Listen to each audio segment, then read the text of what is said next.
room and they came in and he was choking Vince out. Oh yeah, I know about that. Yeah, and this is like the Steiner's first night. I'm talking to Robbie. I'm like, "Hey Robbie, how's your first night?" He's like, "What the fuck?" I said, What was that? What was that? It was overpay. What was that over? Either pay.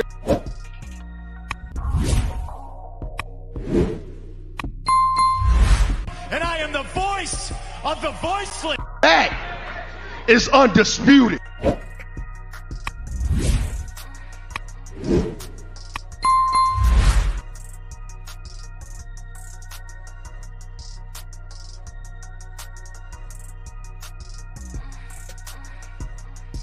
Hey, this is TBK here. We are here at the locker room.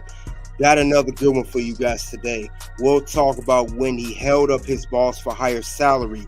What do I mean in regards to that? Former WWE wrestler from the late 80s and 90s, Nailz. And in regarding to when Vince didn't pay talent, consequences occur. Now, we are here at the locker room. Get your seat at the locker room. This is Locker Room News. That is dated back to 1992 when this incident occurred. Now, I will read the article, credit to the Sportster. Now, I will also have people that speak on this issue, and I will react to it. But we're going to talk about the time when Nailz held up Vince McMahon for money. He was really the first person to do this well before Jeff Jarrett did it in the 90s. That's the crazy part about it. There's nothing else much to say other than that because he was not playing. Nailz thought that he was owed his money. And when that did not happen, yes, consequences did occur. This is crazy because this does not get talked about enough. But luckily here at the locker room, we will discuss it. We'll get into it and see what led to this point. But definitely we'll talk about it. Let's go over the articles first of what happened. Now, this talks about the real story of when wrestler Nailz was attacking Vince McMahon. And it said despite having reputable feuds, Nailz was abruptly released in WWE from WWE in 1992 after allegedly assaulting chairman. And it says here he was on the verge of a potential push. Now they said here Nailz was under the name Mr. Magnificent Kevin Kelly. He started AWA and then he got noticed and went to WWF later at the time. He made his debut in 1992 under the name Nailz, and it proves to be a popular character, well, a different type of character I should say. And it says here that Nailz allegedly strangled Vince McMahon's own office. Said he was quickly released from the company in late 1992 after an altercation with Vince McMahon. It said they'd been arguing a financial issue in which Nailz really deserved and was owed more pay from his match against Verge at their year's SummerSlam event. Then it got ugly. It said Nailz advanced on McMahon, knocked him off his chair, and proceeding to, hold him up. It said that the likes of Bret Hart and Bruce Pritchard, it said story coincident with the main points of the narrative. While some men may have walked down the tumultuous path of challenging the boss, few have actually put hands on him. And also, after this whole thing was done, it did not stop there. That even was involved with the whole steroid scandal too. But it says that when after being separated, that time was up for him. They said while physicality and violence was unseemly, the legal battles were assured they were much uglier. Like I said, didn't stop there. Nailz said that he would accuse Vince McMahon of S.A.ing him. Charges were eventually dropped. He and the company go back and forth with Nailz accused of extorting McMahon over $100,000, which was also dropped. Claims went even far as Nailz alleging that McMahon had arranged for him to be deleted. And like I said, didn't stop there. Even went to court. It was involved in the infamous steroid trial, which in 1993, if you guys don't remember, is this incident right here. And it says that McMahon was undergoing accusations of pumping his talent with steroids illegally. Then Nailz would attempt to make another strike. Setting a scandal which led to McMahon being arrested. There were multiple errors, poor witness testimony, instead led to McMahon being acquitted. So it got really, really ugly between Nailz and Vince McMahon. But, that is the article. But also, they even spoke on this themselves. And Nailz was a talent that was from. Also, I know it says 1992 when that incident occurred, but he was also WWE, made a stint in 1989, then 1991, and again 1992. So it was 3 separate stints. He did not stay long term, as you can see. So that was not the case of him being there for a long time talent. It was very, very short. Now, we're going to see what happens because Nailz, it just didn't look good for him. Also with Nailz, that happened with him as well. He will go on to speak what happened about this incident later on. Now we know that Nailz, he's been staying away from the limelight in WWE for quite some time. I know he recently did an interview with Sportskeeda Wrestling, and I will pull that up and speak on it. But Nailz, he also was in many feuds. He had feuds with the Big Boss Man. He even had a feud with Undertaker that was heating up. And it seemed like he had a very, very good, bright future ahead of him. But like I said, because of the whole money thing, it did not work out. That altercation led to him being released. He even had a feud with Bret Hart at one point, and he had a great feud with Big Boss Man. Because, Big Boss Man had a Nightstick and Nailz had a Nightstick. So they had a great rivalry going on. But also, I know Nailz would eventually not just stop at WWE. He even had a stint in WCW, and he wrestled in 1993, 97, and 1998. So Nailz was also in WCW.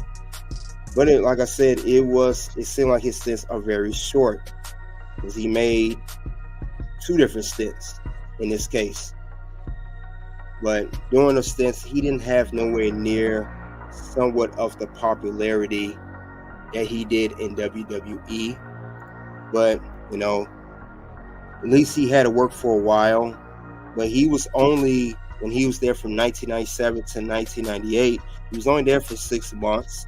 Now, he had some feuds, but like I said, nothing popular, nothing big. And then he later on went to go be in the independent circuit. He did that, but I think after a while, he stopped wrestling in 2001, and that's when he retired. And then, like I said, he had pretty much disappeared, because at first I didn't even know about Nailz or this story, because he was not around for long, and he was not the most popular WWF at the time superstar. But I will say this, he did have good, he basically is a guy that stood on his principle and didn't let anyone walk over him, even Vince McMahon. Now, he went about the wrong way, in my opinion, but by, allegedly putting his hands on Vince. But he felt like he was owed what he was owed, and he stood on his principle, and he did not back off of it. But there are ways of handling things. I wish Nailz did things a little bit different. But like I said, he's had a career where he was in AWA, then WWF, and then WCW, and then independent circuit. So when he did those, that was pretty much his whole career. He never did anything significant outside of WWE, even on independent circuit, anything. But I'm just curious that he just pretty much stayed away after he retired. He just wanted to live a normal life and stay to himself. But like I said, he recently had an interview, and then other people speak about it as well. Because Nailz, he said he was the first kind of character to do the whole, ex-convict, because he had the ex-convict gimmick. He was a guy to be feared and scary. Now, when we talk about scary wrestlers, we always talk about the Undertaker, and we talk about, maybe Boogeyman later on, and Bray Wyatt. But he was one of the first individuals alongside Undertaker to be a very fearing and scary character. So Nailz, he was definitely different. But He did not have a long career, unfortunately, due to what happened. But, like I said, he did resurface recently. I think this interview with Sportskeeda Wrestling was maybe a couple weeks ago. And we'll see what happened with Mr. Nailz. I know his real name is Kevin Patrick Wakos, if I said that correctly. Excuse me if I didn't, but we'll see what's going on with Mr. Nailz. So let's see what's going on with Mr. Nailz and what took here. And like I said, this is credit to Sportskeeda Wrestling. Much credit to them. Let's see what happened and see how he felt about this. Concern. The infamous time where you went to the locker room, what was your mentality going into that locker room approaching Vince McMahon? What were you looking for in that conversation? Well, I just wanted to discuss the contract and the different monetary, basically the aspect that he owed me money, and I wanted to get paid for the work. I wanted to get paid for the services rendered, and he promised me that I'd make a lot of money in WWF. And I believe that I fulfilled my part. I played the character well. I put people in the seats, and he didn't fulfill his part. And that was what we discussed was, you owe me a lot of money. I want my money. Is that something you, in hindsight, are totally fine, wish you never did it? How do you feel about that in hindsight? Well, no, I mean, you have to stand up for yourself. I mean, you're not a man if you let some other person step on you and treat you like a bug and squash you like a cockroach. He owed me money. I believe that if people don't stand up for themselves, there's nobody going to do it. You have to do it for yourself. So that's the type of person I am. I stand up for myself, and if I don't believe in something, I'll let you know. I'll air my grievances. And with him, people were afraid to talk to him. There were many, many people that just wouldn't go in and talk to him, and he would run through them. He squashed a lot of people's careers. He squashed a lot of people's livelihoods, and people just didn't say what was on their mind. They were afraid to talk to him. So, he ran into the wrong guy. Any message that you can give before we go to any bad guy, heel character? As you can see, he's in full garb. He's got his baton. He's the man. Any message you can give to any character nowadays who is really about being a heel? Because that's something that we don't see a lot in pro wrestling. What can you give to those type of characters nowadays? Well, I don't watch pro wrestling and haven't watched it for probably 20 years. So, my advice is if you're going to do the business, do it 100%. Don't go half-ass at it. Don't go out and do a little bit of this and a little bit of that and try to master 20 different holds. Pick 4 or 5 different holds or moves that you're comfortable with and that you do well. You don't have to have the repertoire of being a Ric Flair with 100 moves. If you can't do that, don't do it. Do what you can do best, make it look believable, and work your tail off, because it's not an easy road. A lot of us guys started out and slept in our cars in the wintertime and didn't make any money. It's a long, hard road. I mean, don't think that you're going to start out and become a millionaire right off the bat. Very few have ever done it. The majority of them go a long way before they ever do get a break, and some never get a break. So don't ever give up, and just work it and do the best you can at your character so that you can make your character look believable. Ladies and gentlemen, man.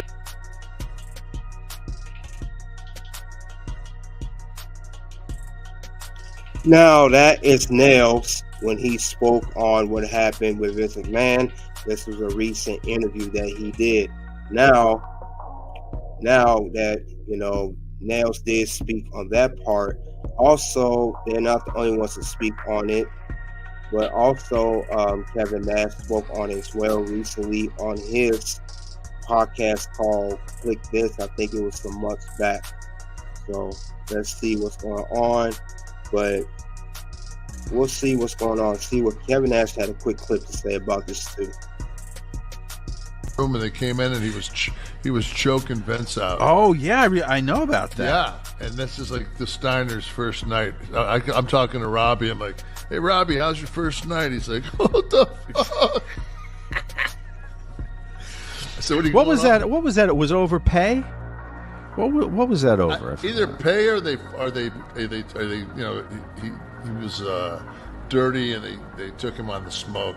Yeah, but why go after Vince for that? You fucked up. Crazy one. So, after hearing Nailz speaking with Sportskeeda Wrestling, and also Kevin Nash spoke on the whole situation as well. The question is, the $1 million question, was Nailz right for doing this to Vince back in 1992? And like I said before, I understood that Nailz wanted to stay on his principles, be treated fairly, and be owed what he deserved. But he went about the wrong way, especially when it comes to putting your hands on people, you know, and it's become a physical altercation. It also would lead to court and many other things, and also what led to his release back in 1992. So that's the thing, was Nailz right for doing it? Not the way he did it, but also stay on his principles. I understood that. You know, if it got that bad, Nailz, you should have got lawyers involved. You could have did anything. You can't just try to bully your way into getting what you want, or trying to swindle your way to get what you want. You can't do it that way. That's a proper professional way of doing things. And that part, Nailz was wrong for that. Now, I understood that Nailz was rooming in line for a big push. He had, like I said in the article, he had a few with Big Boss Man. He had a couple matches with Bret Hart. And they even teased him, you know, with the whole Undertaker, you know, on the WWE magazine. So, yes, I understood that, but it just totally went left, and it didn't have to go that far, but it did. And that's, like I said, led to his release in 1992. Nailz, another thing about him after what he had to say, what Kevin Nash had to say on his podcast, I mean, was he even rated at all to be considered for a $100,000 salary in 1992? Was he even worthy of that kind of contract? That's the question with Nailz. Nailz, you were not a top talent. You know, you was up there, but I mean, you started to get noticed. You know, you have to realize $100,000 back in that day, that's a lot of money. We're talking about, 32 years ago. If we do the math, $100,000 in 1992, that's good money back then. The thing about it is, was he worth that money? Because he was not a top star. Because what he asked for, what a wrestler would ask for, is basically, that's today $224,000. That's what he asked for today. That's equivalent. If it's someone that was not a main event, someone that was even a top mid-carder, let's be honest, Nailz, you were a mid-carder wrestler at best. You know, and even Sean Oliver, the guy that's with Kevin Nash, said, why would you go through all that to attack Vince? He went way too far with it, and I think that's what led to him not having a very good, successful wrestling career after WWE. Now, he was, like I said earlier, in WCW. He was there for, he was there for 1993, then 97, 98, but it was in a period of 6 months. But other than that, Nailz was a mid-card wrestler. He was not a top talent. He wasn't even a popular talent. I didn't even know who he was at first. You know, he was gone. A lot of wrestling fans today, you know, that are millennials and younger, if you tell them about Nailz, they're not even going to know who you were as far as wrestling goes. They were like, Nailz, who's that? I never heard of him. It would have to be the old school, really deep wrestling fans that would know who Nailz was as a wrestler and watched wrestling during that time in late 80s and early 90s. But Nailz, you were not a top talent. Where do you get off thinking that you was even considered for a $100,000 contract in 1992? You know, but like I said, when you do that, you suffer consequences, because he got released, pretty much got and somewhat blackballed. He had a bad reputation, and he did not wrestle much longer because he kept going down. You went from WWF at the time to WCW, the second top promotion. Then you went down to the independent circuit, and then you ended up retiring. His career never rise after that incident with Vince McMahon because the word got out that he had allegedly attacked Vince McMahon, tried to be held for money, and no wrestling company probably wanted to back up off Nailz because of his bad reputation. Because you did all that to hold up your boss for a higher salary. So maybe other companies probably felt that, we're not going to mess with you either, because if things get tough or you want a certain things your way or a certain standard where you do rise, you're going to hold them up for money too. At least that's how other companies will see that with Nailz. And like I said, it led to a bad reputation, and he was never, ever the same, and he never rebounded from that at all. So that made him look very, very bad, So I don't get that. He went about the wrong way. Like I said, I know we talked about Jeff Jarrett doing it in 1999, but it led to him having a bad reputation too. The only difference with Jeff Jarrett is he started his own company, which we know is TNA, Total Nonstop Action. So that's why he was able to get continuous work. That's not the case with Nailz, but he's the first wrestler to hold someone up for money. So like I said, he didn't have much of a career. I mean, for goodness sake, he didn't even hold any type of championship in WWE nor WCW. Not a singles title, not a mid-card title, not even a tag team title, not even a accomplishment. You didn't do anything in neither one of those companies. I think in Pro Wrestling Illustrated, he was ranked 78 out of top 500 in 1992, which was your peak. That's probably the most he ever accomplished. So he didn't have enough accolades to his name or even enough star power to even ask for $100,000 back in 1992 because he felt that he did the work or, where he should be. Now, he did say Vince promised him that money. That's neither here nor there. If that was promised, it should have got done in writing. At least get it done in writing to say that, hey, I was owed this money. Let's take it to court. But you took matters to your own hands by allegedly putting your hands on Vince McMahon, and it led to your demise. So that's something you do not want to do.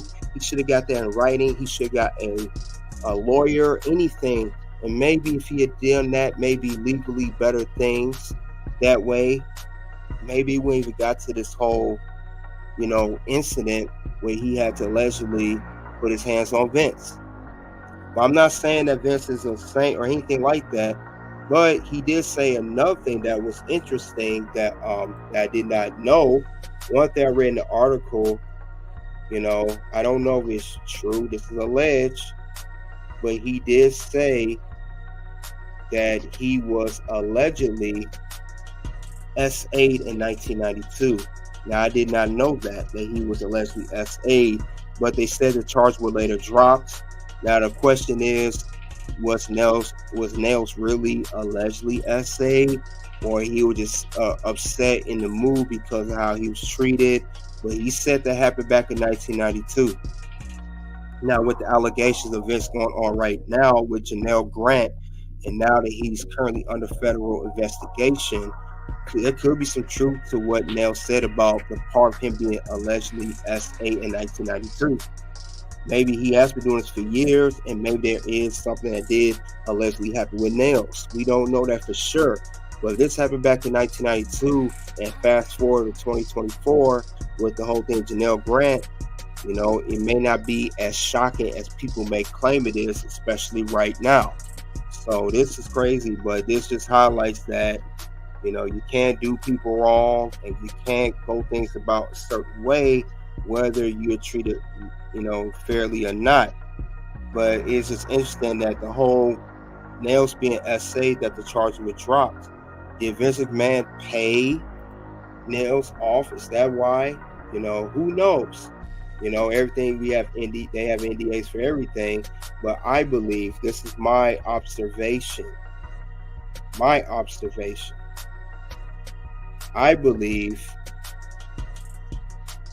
that Nailz was paid off by Vince McMahon. because that is crazy that they just got dropped. And you see the whole thing with Janelle Grant, that she didn't get her money, she went out. Did he pay Nailz off? Did Nailz finally get his $100,000? Because you notice that when Vince McMahon did, when Nailz did put the claim that he was allegedly SA'd back in 1992, and they went to court, then the charge were later dropped. You notice that Nailz, after the whole WCW stint in independent circuit, I think he had a stint in New Japan too, but that was early in his career, that he disappeared. Nailz disappeared for many, many, many, many, many years. So let's not ignore that. He went ghost. And this is back in 2001. He disappeared. Is that because of the whole SA thing, or maybe Vince did pay him off at the time? We don't know about it because, maybe they had an NDA agreement, and now he's resurfacing out.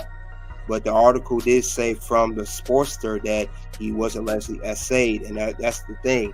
Not only was, we talk about the whole Vince up for more money, but he was allegedly SA'd, and maybe he did get his $100,000 that way, and that was to keep him quiet. So you guys in the live chat, in the comment section, let me know what you think about this whole thing of how did Nailz go about holding Vince McMahon up for money? Was it the right thing to do? And also he was allegedly SA'd, and the question is regarding that, did Vince McMahon pay him off? Is that why Nailz disappeared after all of this time? That remains to be seen. Who knows? But that is very interesting to know, and that's just wild that all this stuff is happening with Vince, and now all this stuff's resurfacing. Hindsight 2020. Who knows what happened? But it's definitely interesting to know who's the next person to speak about Vince McMahon. That's the crazy thing about it. Definitely wild. And that's all I have regarding when he held his boss up for higher salary. Vince didn't pay talent. Consequences occur. Hope you guys enjoy being at the locker room. As we depart the locker room, get back to what you guys normally do, relax, work, or whatever. Soon reveals will pop up for Toxic Ring Scandal on YouTube.